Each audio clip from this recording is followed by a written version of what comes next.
नमस्कार दोस्तों, बात मुलाकात के इस खास एपिसोड में हम लेकर आए हैं एक विशेष वार्ता देश की सुप्रसिद्ध गायिका देवी जी के साथ। जैसा कि आप जानते हैं, देवी किसी भी परिचय की मोहताज नहीं है। हिंदी और भोजपुरी संगीत को जानने वाले सभी जानते हैं कि देवी एक बहुत ही जाना पहचाना नाम है। देश विदेश में उनके गीतों और स्टेज शो की धूम मची रहती है। यूट्यूब और सोशल मीडिया पर उनके लाखों फैंस हैं। तो आइए दोस्तों, हम स्वागत करते हैं देवी जी का। देवी जी, आपका बहुत आभार कि शो के लिए आपने वक्त निकाला। आपका बहुत स्वागत है। बहुत बहुत धन्यवाद। और जो भी दर्शक मुझे देख रहे हैं उन सभी को मेरा नमस्कार है। देवी जी, इस इंटरव्यू की शुरुआत हम करते हैं पहले एक सामयिक प्रश्न के साथ कि कोरोना काल में मंचीय आयोजन लगातार बाधित हुए हैं और आप अपने स्टेज शो के लिए बहुत प्रमुखता से जानी जाती हैं, बहुत चर्चित हैं। तो इतने लंबे समय तक स्टेज से जो एक दूरी है, तो इस बीच आप क्या महसूस करती हैं? देखिए, कोरोना की वजह से तो पूरा वर्ल्ड अफेक्टेड रहा है और ये बात बिल्कुल सत्य है कि जो कलाकार होते हैं वो मंच पे अपने आप को सबसे ज़्यादा सहज और हैप्पी महसूस करते हैं। तो डेफिनेटली मंच से जो दूरी हुई है, अपनी पब्लिक से जो दूरी हुई है, तो ये कहीं ना कहीं हम लोगों को काफ़ी इसकी कमी महसूस हो रही है। लेकिन मुझे ऐसा लगता है कि अभी 2-3 महीने बाद जब सब वैक्सीनेटेड हो जाएंगे तो फिर से हमारे शोज़ शुरू होंगे और मुझे लगता है कि सारे कलाकार इसका इंतज़ार कर रहे हैं। अच्छा, मैं एक प्रश्न पूछना चाहूँगी कि भोजपुरी के पुराने गीतों और आधुनिक गीतों में आप क्या अंतर महसूस कर रही हैं? देखिए, जो आजकल के गीत हैं वो तो मुझे लगता है कि आजकल के जो बहुत सारे कलाकार हैं उन्होंने भोजपुरी की जो गरिमा है उसके साथ खिलवाड़ किया है।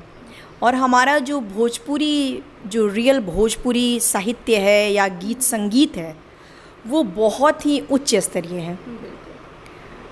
और आप देखेंगे कि देखिए, भोजपुरी गीत में एक तो हमारा जो पारंपरिक गीत है उसकी परंपरा है, और उसके अलावा जो भोजपुरी फिल्में भी बनी हैं उसकी भी एक परंपरा रही है।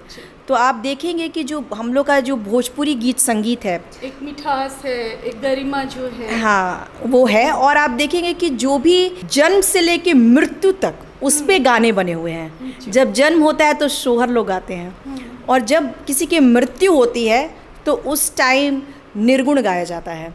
वैसे ही शादी विवाह के अलग गीत हैं, और इन सब के अलावा भी मौसमों पे गीत हैं। जैसे चैत्र का समय आता है तो यहाँ पे चैती गाया जाता है, चैता गाया जाता है। जब होली आता है तो आप देखेंगे कि होली के गीत होते हैं, और वैसे ही जब सावन का महीना आता है तो कजरी गाया जाता है। तो इस तरह से जो भोजपुरी का जो परंपरा, जो सदियों से जो गीत चलते आ रहे हैं, वो बहुत ही समृद्ध हैं और बहुत ही उत्कृष्ट हैं, और उसका जो साहित्य है वो बहुत ही उच्च स्तरीय है। उसके बाद आधुनिक काल में भी बहुत सारे ऐसे कलाकार पैदा हुए जिन्होंने भोजपुरी की गरिमा बढ़ाई, जैसे भिखारी ठाकुर जी, महेंद्र मिश्र जी। भिखारी ठाकुर जी ने ऐसी रचनाएं की जिसने समाज से बहुत सारी जो कुरीतियाँ हैं उसको ख़त्म करने का काम किया। वैसे ही महेंद्र मिश्र जी, जिन्होंने पूर्वी एक स्टाइल है भोजपुरी का, उसके वो जनक माने जाते हैं। तो ये लोग आधुनिक काल के हैं, लेकिन इन्होंने भोजपुरी में बहुत ही उत्कृष्ट रचनाएं की। उसके बाद जो भी फिल्में बनी, चाहे वो लागी नाही छूटे राम, गंगा मैया तोहे पियरी चढ़ैबो, नदिया के पार, ये सारी फिल्में समाज को शिक्षित करने का काम किए हैं। वैसे रघुवीर सहाय जी, जिन्होंने भोजपुरी में बहुत ही सुंदर गीत है, सुंदर सुभूमि भैया भारत के देशवा से। तो ऐसी ऐसी रचनाएं हुई। लेकिन अभी 20-30 सालों में भोजपुरी का जो ग्रेड है वो बहुत ही ज़्यादा मुझे लगता है कि इस पे चिंता का विषय है कि जो भोजपुरी इतना समृद्ध रहा है उसको आज के कलाकार, कुछ जो कलाकार हैं, उन्होंने उसकी जो गरिमा है उसके साथ खिलवाड़ किया है। और इसके लिए मुझे लगता है कि ये बहुत घातक है आज के यंग जनरेशन के लिए, जिनको हमारा जो रियल भोजपुरी है उनसे वास्ता नहीं है, और वो इस तरह के गाने सुनते हैं। तो इससे क्राइम भी बढ़ता है आपके अंदर। औरतों के प्रति जो ये लोग जिस तरह से अपने शब्दों का इस्तेमाल करते हैं, ये बहुत ही आपत्तिजनक, जिसको मैं बोल सकती हूँ, आपत्तिजनक गाने होते हैं, और ये बहुत ही दुखद विषय है। और मुझे लगता है कि इसमें परिवर्तन की ज़रूरत है और जो पब्लिक है उसको भी जागरूक होने की ज़रूरत है।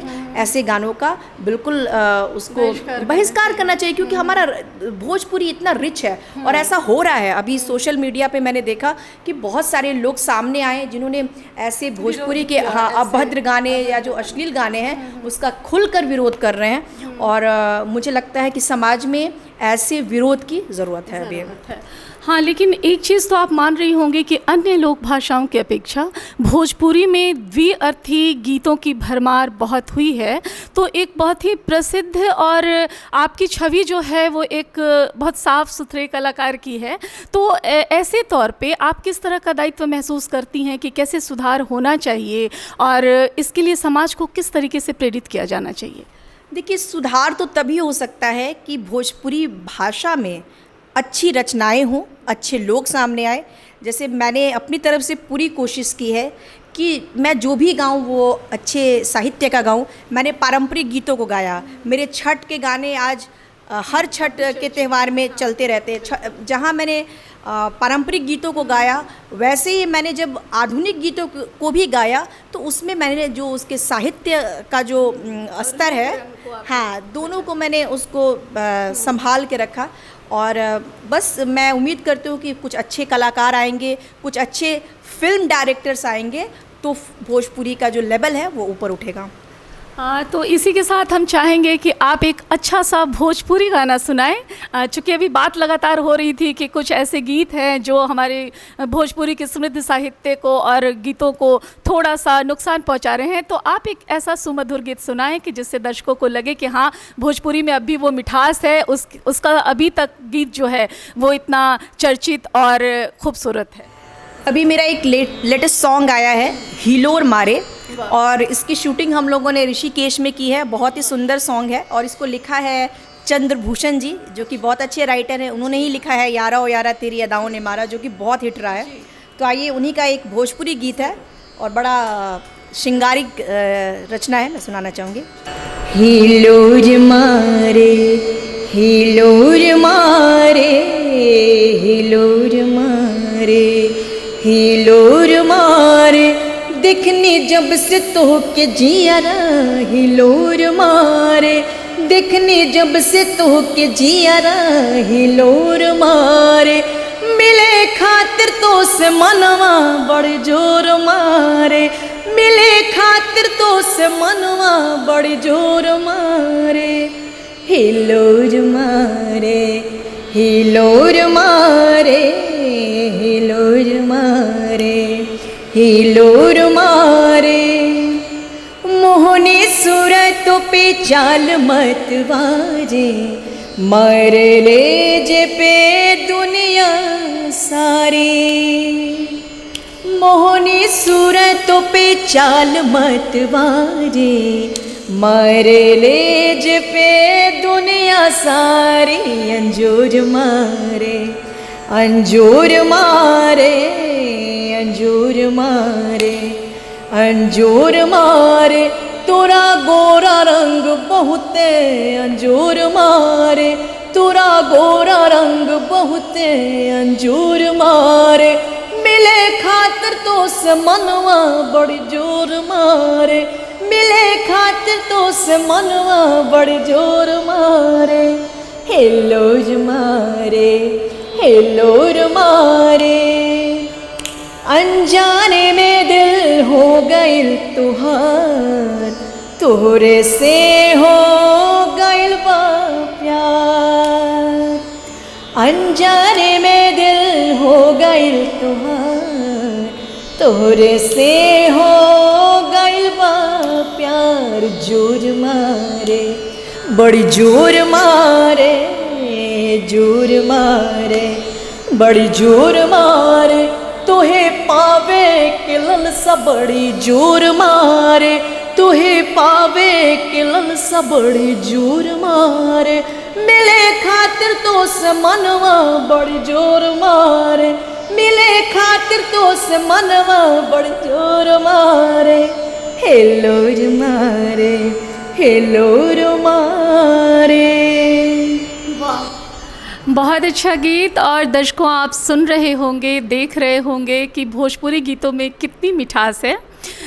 तो हम आगे बढ़ते हैं एक और सवाल के साथ कि आपकी वॉइस क्वालिटी बहुत अच्छी है, बहुत अलग सी है, बहुत अच्छी तो है पर बहुत अलग सी भी है और काफ़ी हाई रेंज की है।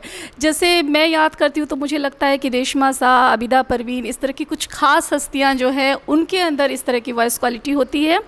तो आपने गायन की अन्य विधाओं जैसे सूफ़ी संगीत, गज़ल, भजन, इन सबों को अब तक उतनी प्राथमिकता क्यों नहीं दी?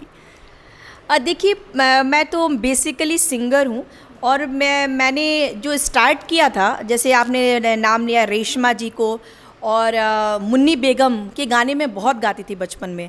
लेकिन संजोग से मेरा पहला एल्बम भोजपुरी में आया और वो बिहार में बहुत हिट हो गया। इसलिए मैंने बहुत सारे भोजपुरी गाने गाए लोगों की डिमांड पे। लेकिन मेरे बहुत सारे हिंदी गाने भी बहुत ज़्यादा पॉपुलर हैं। जैसे मैंने गाया है यारा ओ यारा तेरी अदाओं ने मारा, कजरा वाली, गजरा वाली, और भी तमाम बहुत सारे हिंदी सॉन्ग्स को लोगों ने बहुत पसंद किया है। और मैं यही मानती हूँ कि देखिए, जो भी विधा है वो अपने आप में बड़ी सशक्त है और उसमें आकर्षण अपना अलग अलग आकर्षण है। जैसे बहुत सारे फूल होते हैं, उनकी अलग अलग खुशबू होती है, अपना एक सौंदर्य होता है। वैसे ही जैसे सूफ़ी गायन है, भजन है, और रोमांटिक गीत है, या हिंदी है, भोजपुरी है, तो मैंने सबको ही फोकस किया है।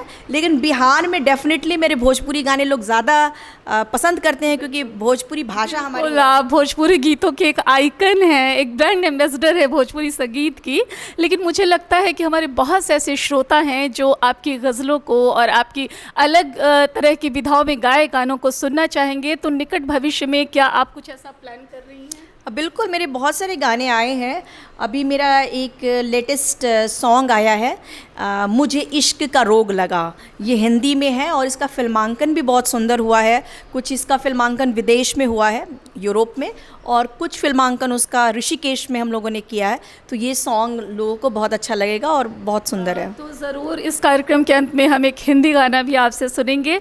अच्छा, एक प्रश्न और है कि एक लोकप्रिय गायिका और कलाकार के रूप में आप अपने करियर को और किस मकाम तक ले जाना चाहती हैं? मतलब यहाँ तक जो पहुँचा है वो निश्चित ही बहुत ही ख़ास है, बेहतरीन है, लेकिन आपके अंदर और क्या ऐसी ख्वाहिश बाकी रह गई है जहाँ तक आप पहुँचना चाहती हैं? देखिए, ख्वाहिशें तो जब तक ज़िंदगी है तब तक ख्वाहिशें हैं। और बस मैं यही चाहती हूँ कि मैं बेहतरीन गाने लोगों के सामने लाऊं, अलग स्टाइल के भी गाने लाऊं। बहुत सारे ऐसे लोग हैं जो कहते हैं कि हमारी भाषा में भी गाएं। बहुत सारे हमारे झारखंड में भी फ़ैन हैं, उन्होंने मुझसे कहा है कि आप नागपुरी गाने भी आपके उड़ीसा, पश्चिम बंगाल, इन जगहों पे भी बहुत फ़ैन है, क्योंकि मैंने उड़िया लोगों को भी काफ़ी सुना है कि मतलब वहाँ देखा है कि आपके गीतों को बड़ी प्रमुखता से सुना जाता है। जी बिल्कुल, और इसका यही कारण है, जैसे आप बता रहे थे कि जो मेरी वॉइस क्वालिटी है उसकी वजह से जो भोजपुरी भाषी नहीं भी हैं उनको मेरी आवाज़ अच्छी लगती है, तो उनको लगता है कि अगर मैं उनकी भाषा में गाऊं तो उनको और अच्छा लगेगा। तो मेरी कोशिश रही कि मैं इस तरह के जो गाने हैं उसको गाती रहूं और एक बेहतरीन जीवन हो, एक शांति वाली ज़िंदगी भी हो, और साथ साथ लोगों के बीच बनी रहूं। और लोगों का बहुत प्यार मिला है और मैं उम्मीद करती हूँ कि आगे और भी ज़्यादा प्यार मिले। हाँ, बहुत अच्छा। और हम लोग मेरे दर्शकों की तरफ से दो ख़ास बात आपसे जानना चाहेंगे कि आप अपने दो वैसे अनुभव हमसे साझा करें जिसमें आप सबसे ज़्यादा खुश हुई हों, और दूसरा जिस वक्त आप सबसे ज़्यादा निराश हुई हों।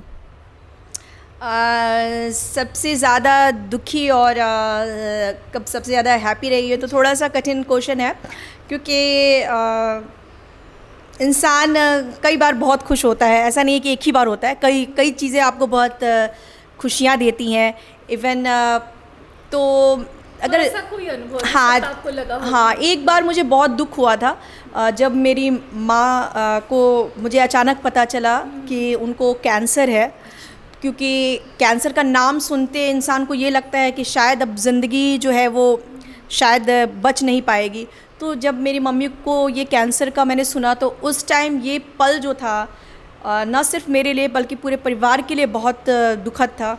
लेकिन thanks to Tata memorial Mumbai में बहुत ही अच्छा कैंसर का हॉस्पिटल है, वहाँ पे मम्मी को हम लोगों ने एडमिट किया और इमीडिएट किया। जैसे ही हमें शक हुआ कि उन्हें कैंसर हो सकता है, इमीडिएट हम लोगों ने उनका 1 साल तक इलाज कराया और आज मम्मी को 11 साल हो गए।